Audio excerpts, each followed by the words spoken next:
Thanks for joining me today. 4 years ago, Nikon released Nikon NX Studio, a free editing software. Quite a few videos, and I've done quite a few video tutorials on using this free editing software. This software is mainly designed if you're shooting in RAW.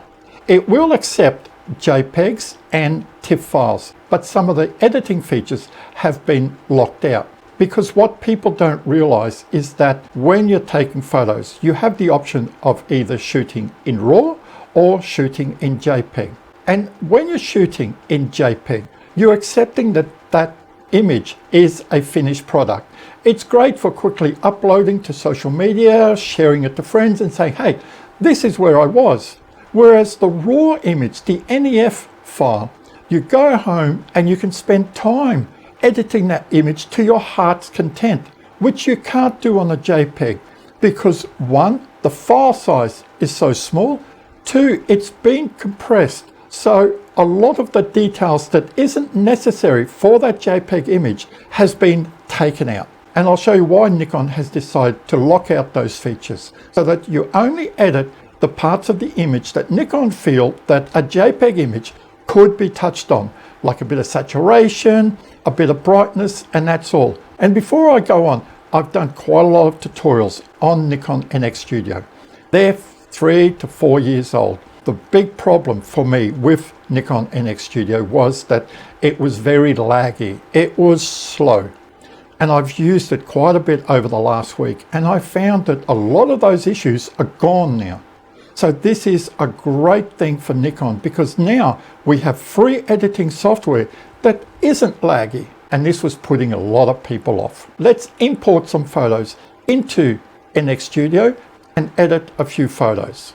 So this is NX Studio 2025. The view when you first open up hasn't changed too much. What has changed is the editing side, which is done in the right hand panel here, like Adobe Lightroom. And unlike Adobe Lightroom, you don't import your photos into NX Studio. You just choose which folder they are in. So if I click on the left hand side here, you can see there's a little arrow here that opens up a folder pane here. And you can see here, these are all the folders on one of my hard drives. And this is where I store all my photos that become part of YouTube tutorials that I've created. If I go down here, one folder states Nikon NX Studio YouTube tutorials. You can see the first folder states Nikon NX Studio basic editing tutorial. So these are where the photos are stored. Now, if I clicked on Distortion Control here, you can see there's only one photo. So if I was wanting to talk about Distortion Control, I would just click on that folder and the photo automatically appears in my viewer pane, and then I can edit it. There's no need to say import these photos from this location to another location. I just click on the folder and they automatically appear in my viewer here. So now I can just close this folder pane here and you can see all the photos here. But before we go any further, I have to mention that you cannot edit DNG files in NX Studio. You can only edit NEF files, which are Nikon RAW files, TIFF files, or JPEG files. And if you look on the second row here, you can see various file formats of the same photo. You can see the JPEG photo, you can see the NEF file, which is a RAW file. You can also see the TIFF file. But what you cannot see is the DNG file. And I'll show you that there is a DNG file here, but Nikon NX Studio does not recognize it. And this is the 4 photos that are in this folder. There's the NEF file, the JPEG file, the TIFF file, and the red square box here is the DNG file. And you can clearly see I've written it, not visible in NX Studio. If you've converted your NEF file to a DNG format, you will not be able to edit that file in NX Studio. It is built specifically for NEF files and JPEG files, but you can still edit a TIFF file in there. And a word of warning that unlike Adobe Lightroom, if you select a photo and you click delete, a pop-up screen will not come up and ask you whether you want to delete it from your hard drive or just from the Lightroom catalog. If I click delete to remove this photo, it will delete it from my hard drive. Be very mindful of that. And another big difference between Adobe Lightroom and NX Studio is Adobe Lightroom builds a catalog that stores all your information about all your images. NX Studio doesn't do this, but what it does do is create a subfolder that stores all your editing details to the photos in that folder that you're editing. If you want to move this photo to another folder, you have to do it in NX Studio, or else you will lose all the editing that you have done to the photo. And also be mindful never to delete this folder. If you delete this folder, you've lost all the editing information that you've created in your image. Now, I've done quite a few YouTube tutorials on using NX Studio and also using NX Studio to edit specific photos like editing a JPEG, editing a wildlife photo, editing a Milky Way photo. So if you want to check out these videos, I'll put a link in the description below and you can check out these videos if you want. Before we go into the editing features of NX Studio, let me show you some of the icons and what the icons mean on the bottom here. And the first icon here is Show RAW and JPEG Pairs has Single Image. And if I click that, can you see that the JPEG image now has been removed? But I can see like a little double window here, which shows that there are two photos here. All I have to do is unclick it, and now I can see the JPEG, the RAW, and the TIFF file. The third one here is say View or Hide Focus Points. And the fourth, fifth, and sixth buttons here are grayed out because they are relevant to when you are editing a photo. If we click on the yacht photo here, now you can see that they're all lit up. The fourth one is Grid. This is really good when you want to fix distortion in your image, like you see here. The fifth one here is information on your image. You can see it was taken in 2012 with a Nikon D80. Sixth one here is we can see the histogram. Before we go into how we edit a photo, I want to show you two features that really help you when you're editing photos, and features that you have to be mindful about when you go to edit a photo when your horizon is not level, or if you have a lot of distortion in your photo because you used an ultra-wide lens. We'll go to the editing panel here. I want to show you how to easily fix distortion control and also the problems that come when you're trying to correct massive distortion like this. If I go down to adjust composition, we see we have crop. I don't want crop. I don't want straighten. I want perspective control. And here we have vertical and horizontal. Now I will slowly move the slider to the right and watch the image, and you will see that the distortion is removed. And I'm using the grid to give you an idea of when it is correct. But can you see what's happened here? I've cropped out the top of the mask. This is the problem with distortion control, because what you're doing is you're pushing the bottom of the image out and you're bringing the top of the image into yourself to remove that massive amount of distortion. If you want to see what the original image looks like, right up the top here in the adjustments current, we have a little yellow tick box. If I unclick the tick box, this is the before, this is the after. And you can do this at any time when you're editing to see how much editing you have done to the image. And in this image here, we have our horizon is not level. So before you go editing your image, if your horizon is not level, then straighten your horizon, remove the distortion before you do any editing. That way you know exactly what you are editing. And to straighten your horizon, it is very easy in NX Studio. Up the top here, we have use the straightening tool to straighten your image. So I click on it, you can see it's gone yellow, and look here, we have the straightening tool. We have a slider here that we can use, but you can see my cursor now has changed. I've got the little cursor, but I've also got this up and down arrow. So I use the left mouse button, click on it, and without releasing it, I just draw on the horizon, which is the river. Can you see that my horizon is not level? So I go all the way to the edge, release the mouse button, now my horizon is level. And if I think that it's not level enough, then I can come back out here and straighten my horizon a little bit more. So now my horizon is level.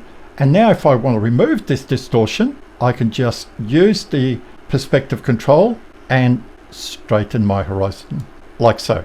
So these are two tools that I tell people to use before we do any editing on the image. If you're wondering why you're not seeing me during this video tutorial, I'm suffering from tremors in my hands very badly at the moment. I've tried to record this video 3 times, but the tremors are just too bad to try to keep doing a talking head video. If you can understand that trying to do a talking head video is just very difficult for me at the moment. Now, because we all use Nikon cameras, most of you would know that there is a feature in the menu that we can use called active delighting. Active delighting helps control your dark shadows and your bright highlights to bring them closer to neutral. So if you've got very strong highlights and very strong shadows, using active delighting on your NEF file really helps you. It is especially beneficial when you're using Nikon NX Studio because you can adjust active delighting in NX Studio. And if I click on the first image here of the Opera House, you can see the original value of active delighting is off. I click on the second image here and you can see that there is nothing in the active delighting box. This is because I was using the Nikon D80, which didn't have this feature in it. Active delighting only came in with the Nikon D7000. Any Nikon camera before the D7000 did not have active delighting. So this is why it doesn't show. I click on the third lighting, it shows original value normal. The fourth one shows here off. If I click on the fifth one, it shows that it is also not available because this image was also taken with the Nikon D80. Let us edit the mountain photo for this tutorial. We'll click on the photo and you can see that it shows active delighting normal. If we start at the top, we have picture control, white balance, exposure compensation, active delighting, adjust brightness and color, and dehaze. And before we go any further, you can see that I've opened up the NEF file here and it shows picture control raw and I can edit these. But if I click on the JPEG here, but look carefully beside picture control, white balance, exposure compensation, active delighting, it has a little box that says raw. These panels are only available if you're editing a raw file. If you're editing a JPEG file, these editing features are not available because a JPEG file is supposed to be a finished product. So this is where you should, in your camera, set up your picture control and you should try to make sure that your image is what you want. So you can use picture control, you can use your white balance setting to make sure that it's a finished product. To me, a JPEG file is a finished product. And the only two times that I use JPEGs is if I'm doing a tutorial or if I'm taking JPEG files while traveling just to quickly share to my friends and relatives, oh, this is where I am right now. So this is something you have to be mindful of, that when you're editing a JPEG file in NX Studio, quite a few of the features are not available to you. So we'll come back to the raw file. I'll get rid of the film strip. Now let's start with picture control. You can see the recorded value, which is the value that I'd set in my camera, is set to portrait. But I can choose any other one very quickly. I can choose vivid. I can choose landscape, and you can see that it changes it. The biggest change is if I come down here to neutral, and you can see neutral is very flat, but look how much detail I have in the trees in the foreground here compared to landscape. Can you see that it's changed quite a bit? So we'll leave it in neutral, and you can see that the white balance setting was set to 5690.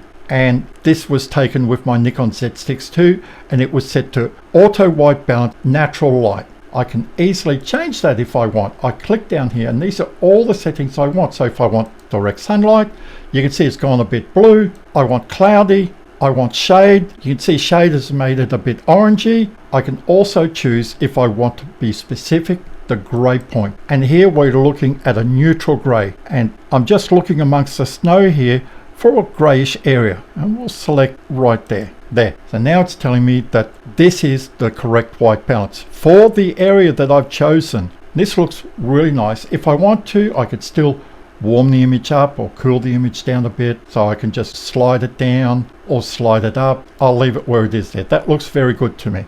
You can see the image is still a bit flat. We'll keep going. If we want to, we could use exposure compensation to correct the exposure on the image. I just don't touch exposure compensation. Here we have active delighting. It's set to normal in my camera. I can set it to high. I can turn it off. And you can see the big difference here that I was telling you. Active delighting helps you control the dark shadows and the bright highlights. If I click it to normal here, you can see that it's done a fairly good job of controlling the highlights, which is the sky, and the dark shadows, which is in the foreground here. And if I want more, I can go to high, and now it's brightened the sky quite a bit more, but it's also brought out a lot of the shadows in the foreground here. So this is a very good tool to use, which Adobe Lightroom doesn't have. This is why I tell people, if you're just a weekend photographer, or you're really sort of not interested in putting a lot of effort, that's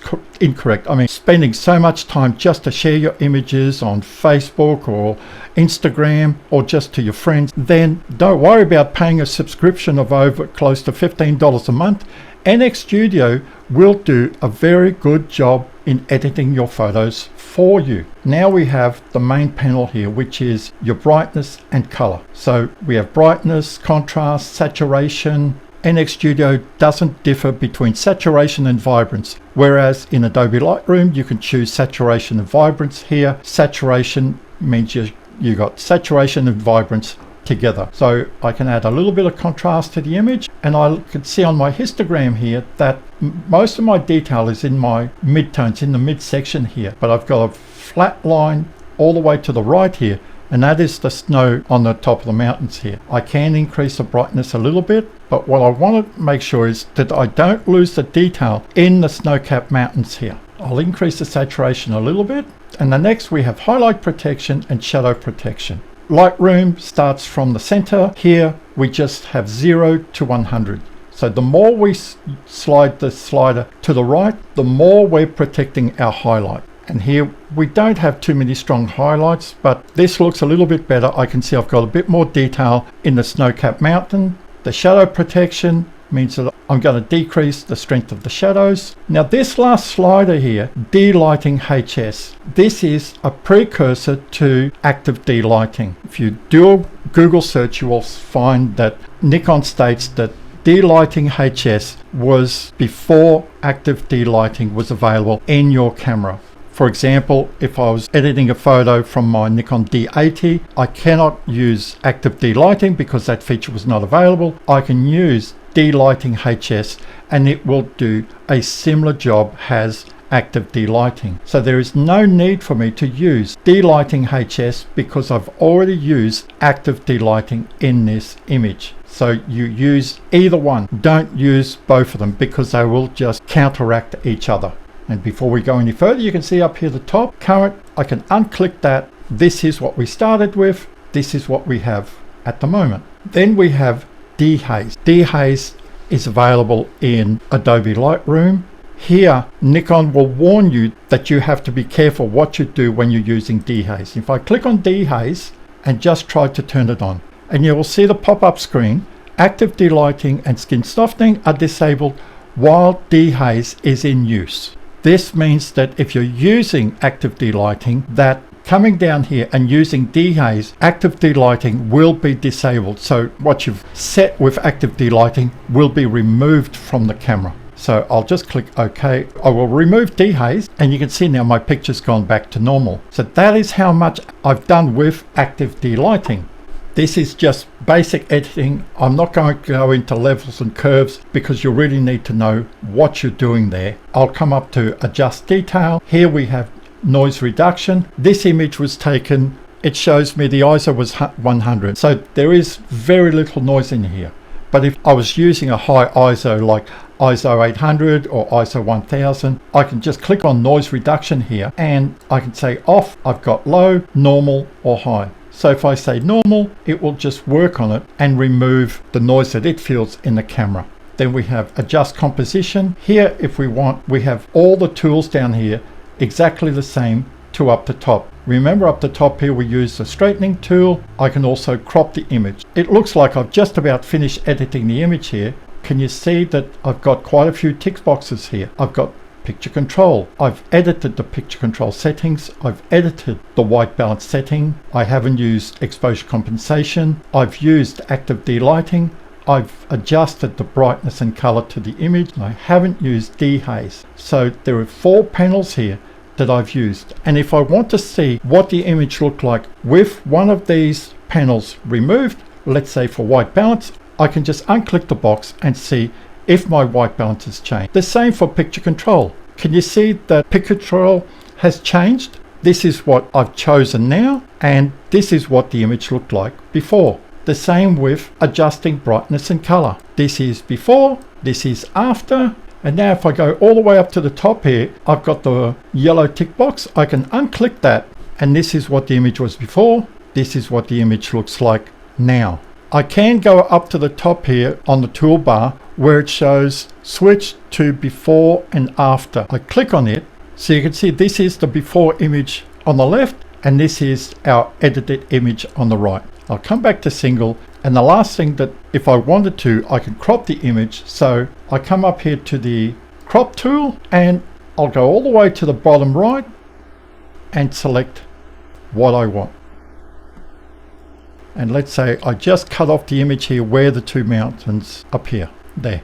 I click enter and I've cropped the image. But you can see it shows here free crop. If I want to select a 6x4, then I just come down here and say postcard, which is 6x4. I can select 4x3. I can select 16:9, which would render this image like a panorama. So if I click on 16:9, this is what the image would look like in panoramic format. Let's say this looks quite nice. I just hit enter, and there, our image is done. But looking at it, I go like, okay, I could just do with a little bit more saturation. So I'll come up here to adjust brightness and color, and I'll increase the saturation a bit.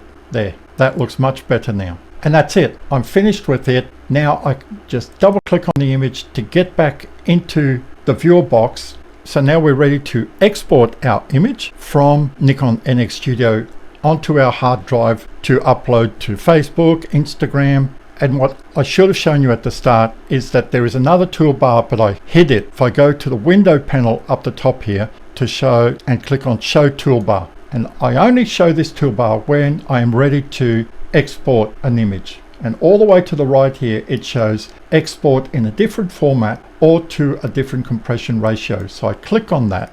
So this is the image I've selected. If there's multiple images, it would show that. Export it as a JPEG. I can export it as a TIFF if I wanted to, but I just want JPEG. The quality, I've set it to 85%. I can set the resolution. For Facebook or Instagram, I just select 72 dots per inch. That's all you need for Facebook or Instagram. I can change the size of the image. Normally it's about 2010 that I choose. It doesn't need to be full size. If you upload the full size image to Facebook, it will compress your image tremendously and it will not look nice.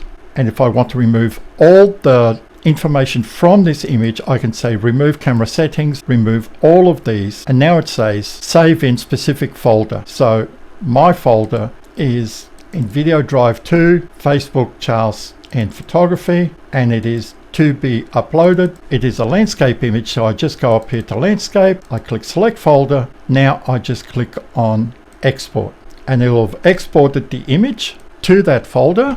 And you can see I've gone into that folder now to be uploaded landscape, and there's my image there. So thanks for watching. If you found value in this video, give it a big thumbs up. If you've got any questions or feedback about editing photos in Nikon NX Studio, leave it in the comment box below and I'll answer your questions. Until next time, bye for now.